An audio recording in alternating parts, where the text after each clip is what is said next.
গৰমকালি হোৱাৰ লগে লগে চকুৰ বিভিন্ন ৰোগৰ প্ৰাদুৰ্ভাৱ হয়।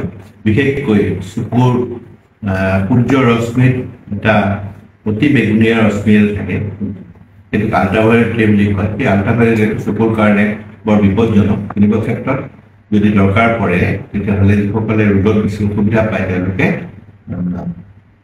আল্ট্ৰাভায়োলেট ৰে ক্ল'জ কৰিব পৰা খুব উন্নত মানদণ্ডৰ কাগজ পিন্ধাটো দৰকাৰ। দ্বিতীয়তে চকুৰ শুষ্কতা যিসকলৰ থাকে, গৰমকালি সেই শুষ্কতাৰ পৰিমাণ বাঢ়ি যায়, ড্ৰাইনেছটো বাঢ়ি যায়। আৰু ড্ৰাইনেছ বঢ়াৰ বিভিন্ন কাৰণ যে যিটো পৰিৱেশ, সেই পৰিৱেশত শুকান পৰিৱেশটোত ড্ৰাইনেছটো বাঢ়ি যায়।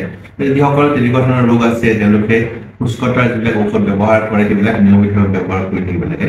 দ্বিতীয়তে আৰু এটা দৰকাৰী কথা যে গৰমকালি যেতিয়া আমি বাহিৰলৈ ওলাই যাওঁ, পাৰিপাৰ্শ্বিক কাৰণতে হওক বা অন্য বিভিন্ন কাৰণতে হওক, বিভিন্ন ক্ষেত্ৰত ডিহাইড্ৰেশ্যন অৰ্থাৎ দেহৰ যিখিনি পানীৰ পৰিমাণ কমি যায়, সেই ডিহাইড্ৰেশ্যনৰ যিখিনি পাৰ্শ্বক্ৰিয়া, সেই পাৰ্শ্বক্ৰিয়াবিলাক চকুতো পৰে।